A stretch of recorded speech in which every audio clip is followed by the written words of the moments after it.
The Blue Bag, a horrifying crime in a Yangon hotel. In the midst of organized crime and in the heart of a famous tourist destination, a mysterious dark blue garbage bag hangs from a hotel window. What dark secret does this blue bag conceal? Welcome to Midnight Hour, where the mystery is real and the darkness whispers terrifying secrets. Don't forget to subscribe, like, and share the video.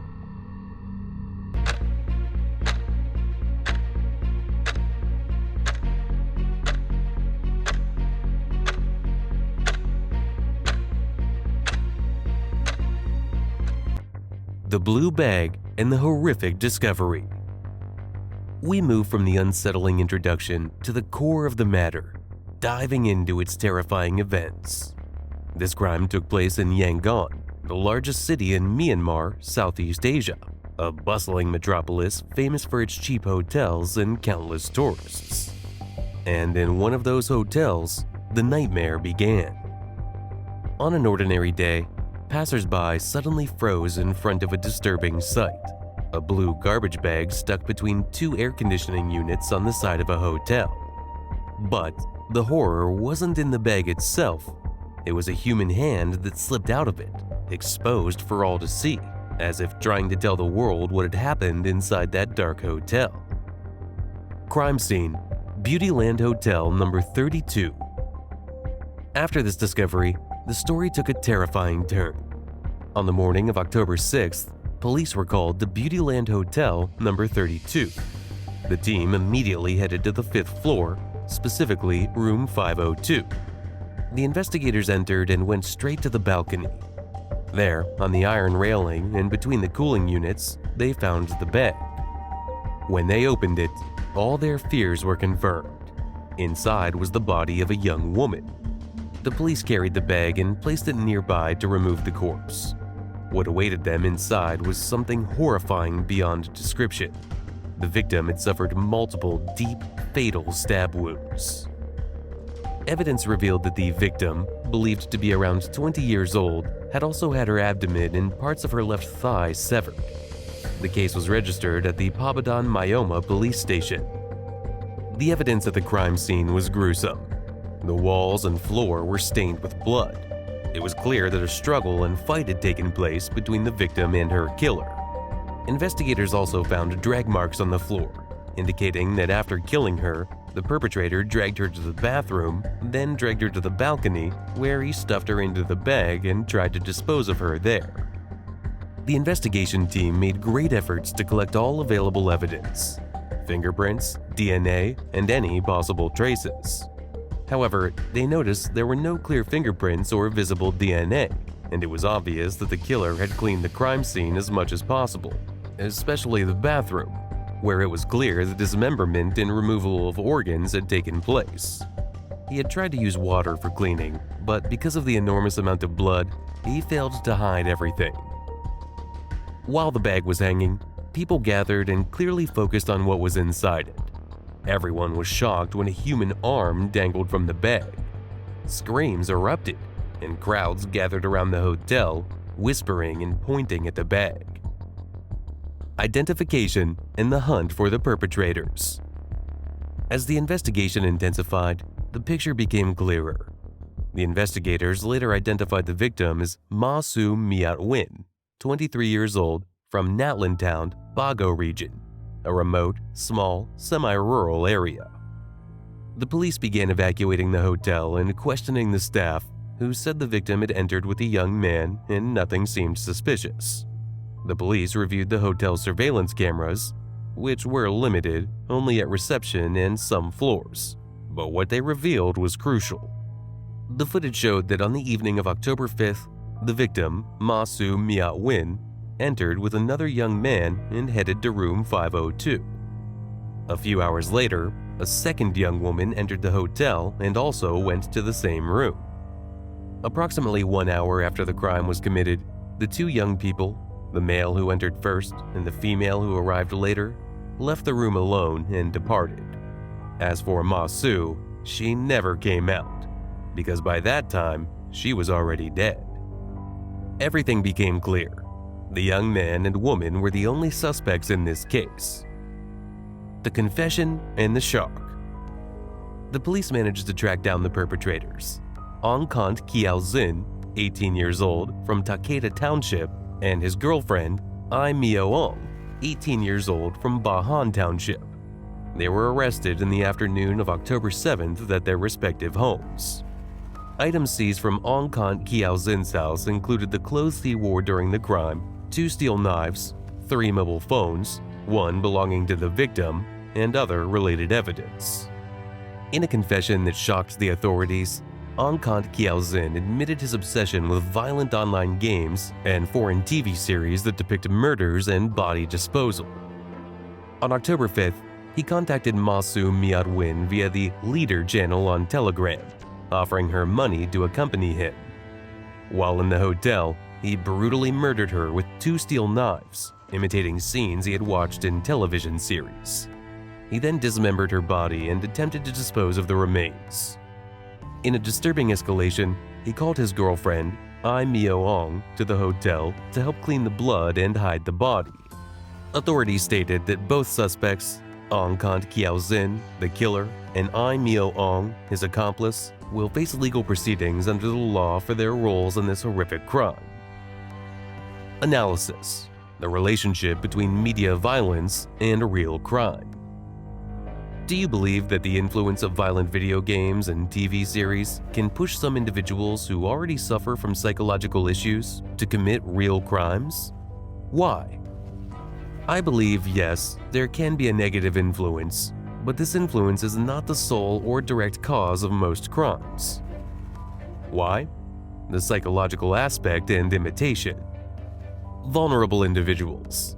The impact is stronger and more dangerous on people who already suffer from mental disorders, have a history of violence, or lack empathy or the ability to distinguish between reality and fiction.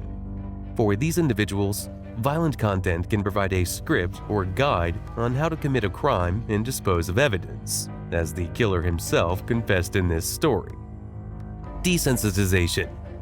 Continuous exposure to virtual violence can reduce a person's sensitivity to real violence, making them more accepting of committing brutal acts without remorse or moral fear.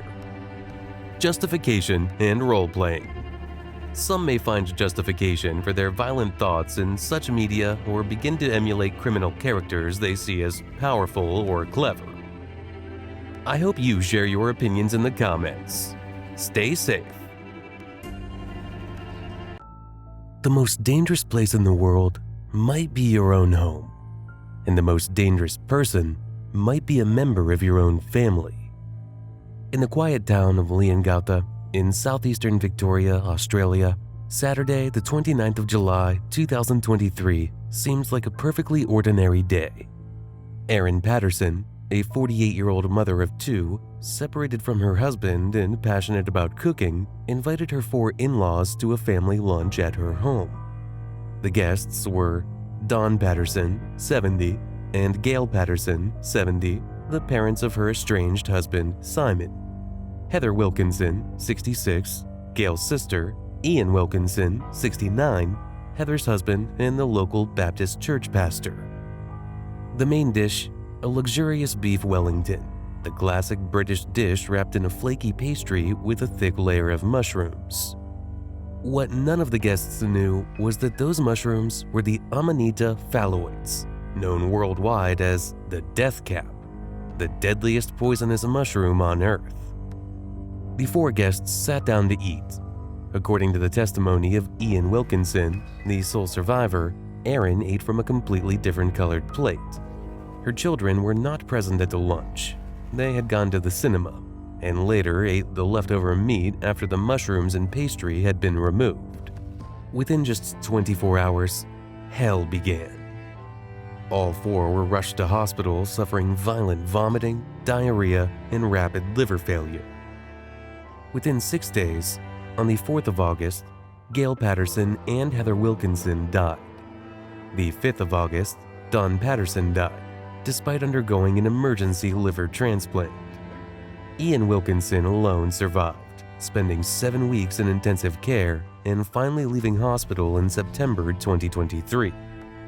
Police opened an immediate investigation, and suspicion quickly turned to Aaron, the only person at the lunch who suffered no serious harm. Who is Aaron Patterson? Born Erin Trudy Scudder in 1974 in Melbourne, she studied science, then accounting, before training as an air traffic controller and graduating in 2001. She married Simon Patterson in 2007, inherited millions of Australian dollars from her grandmother and cancer-stricken parents, and lived a relatively comfortable life. Their marriage gradually collapsed. They separated for a long period in 2015 and finally around 2020, but remained on friendly terms for the sake of the children. The real problems began in the last few years.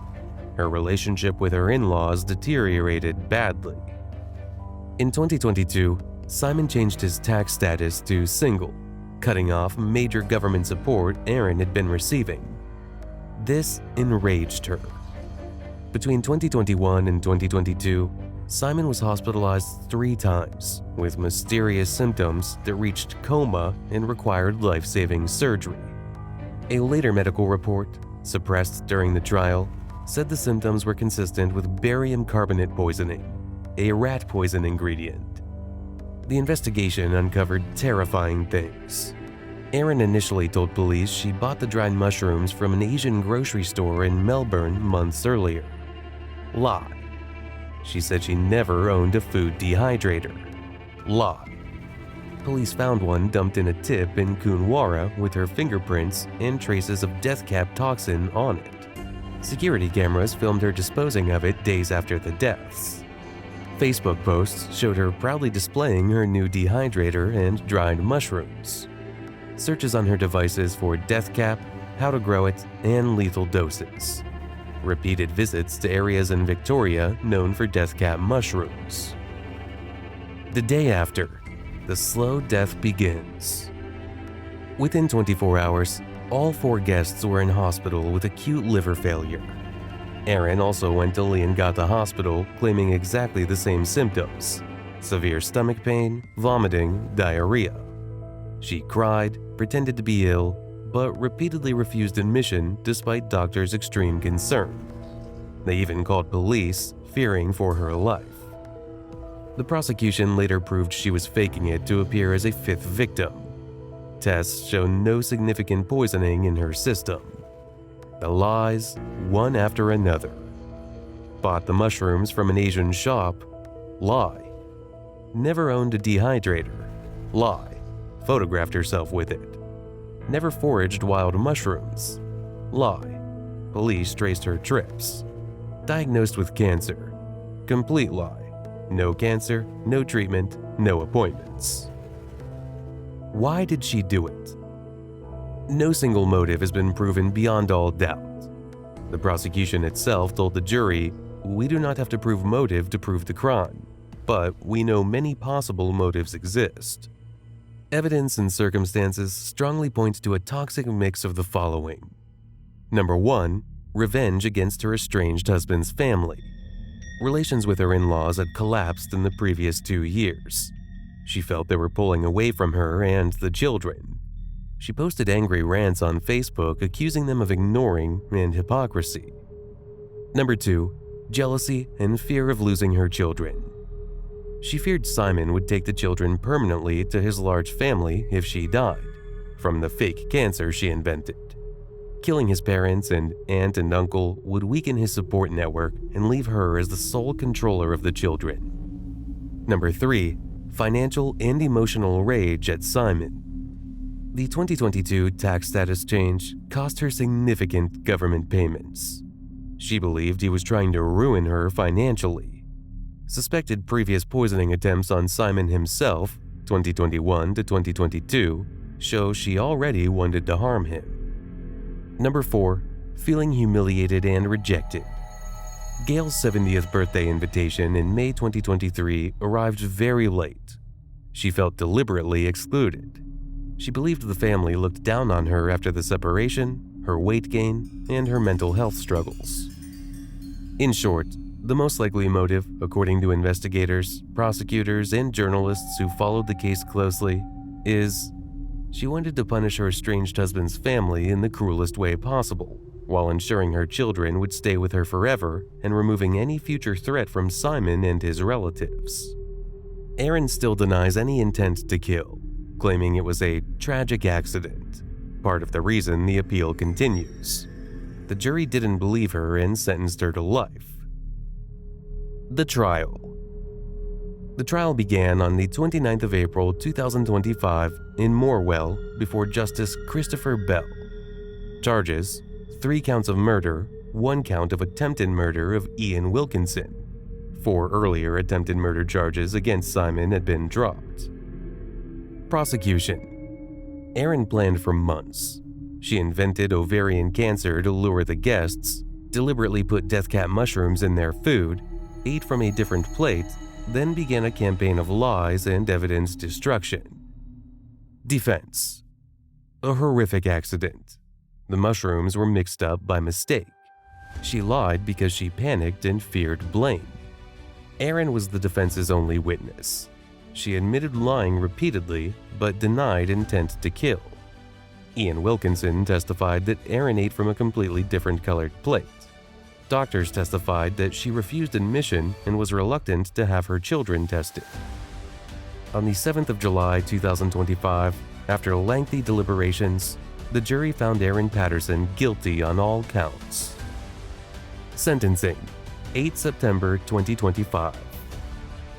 Justice Christopher Bell, in the first sentencing ever live-streamed in Victoria, life imprisonment on the 3 murder counts plus 25 years for attempted murder, all concurrent. Minimum non-parole period, 33 years. Aaron will be in her 80s before she's eligible for release, if ever.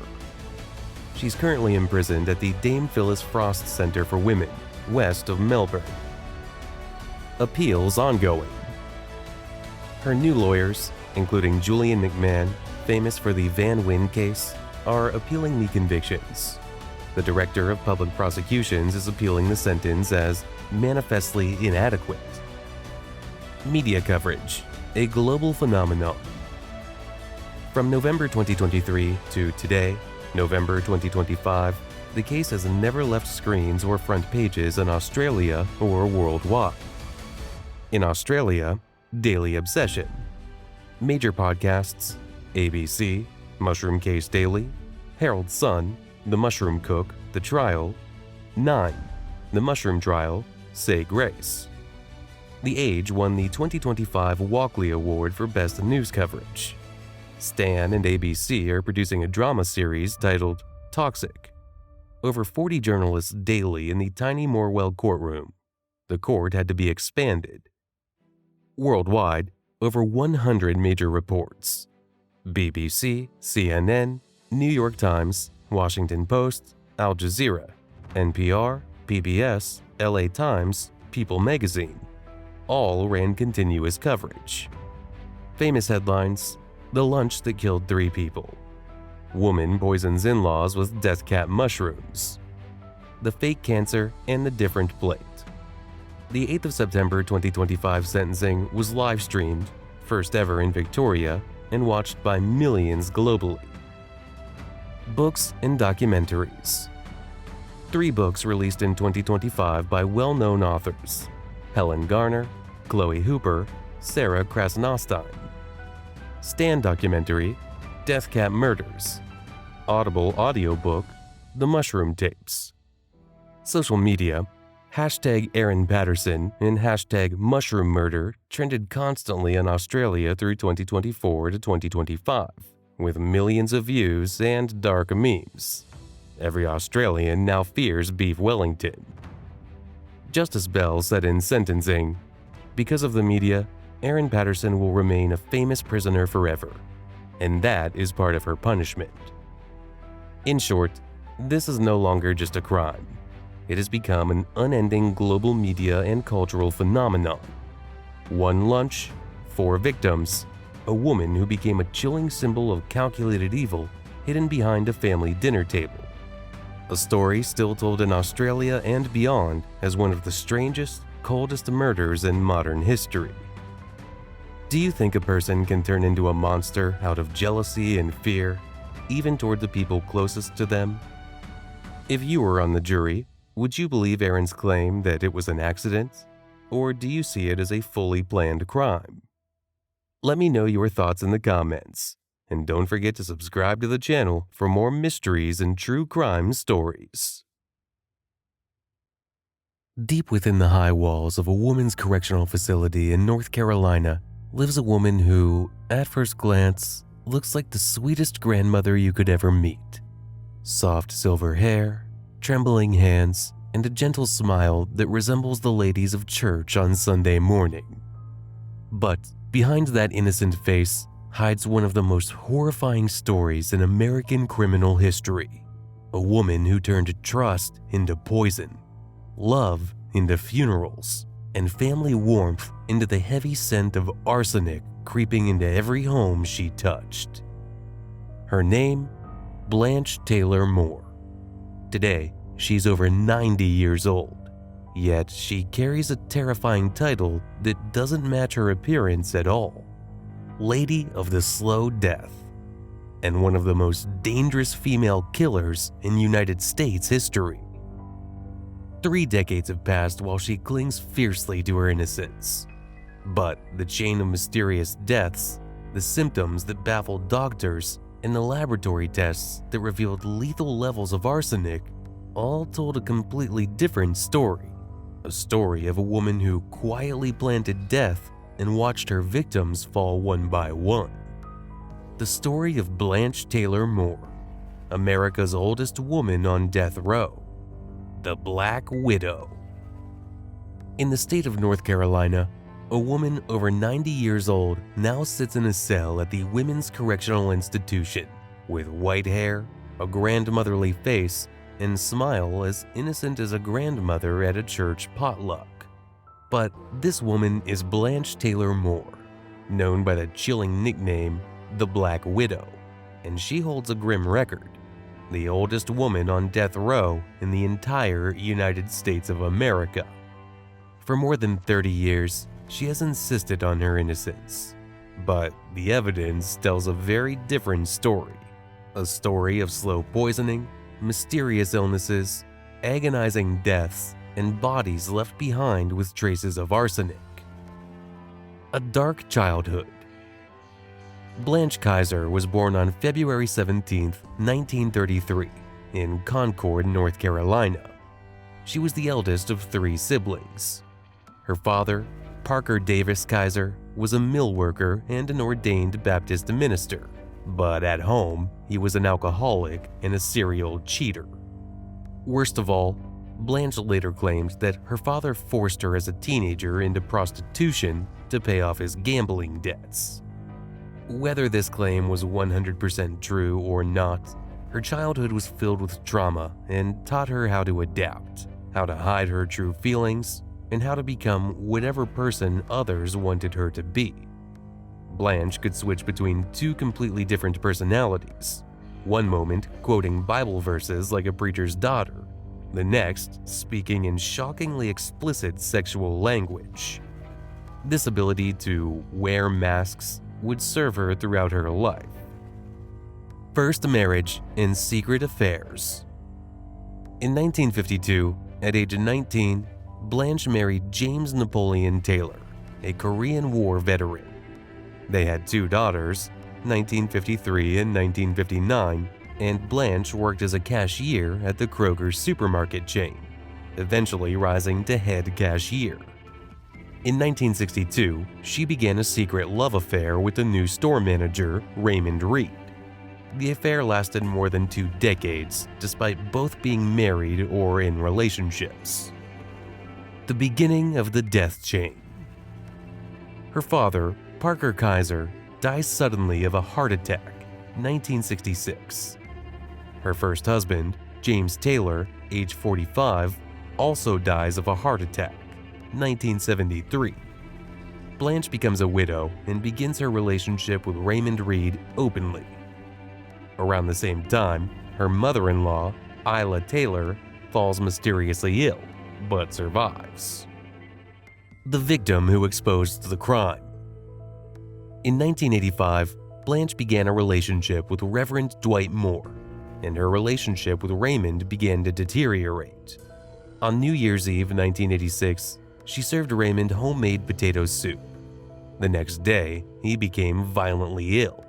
Nausea, diarrhea, extreme weakness. He continued to worsen for months, was misdiagnosed with Guillain-Barré syndrome, and died in October 1986 at only 50 years old. In April 1989, after battling breast cancer, Blanche married Reverend Dwight Moore. Days after their honeymoon, Dwight suffered the same horrific symptoms after eating a chicken sandwich she gave him.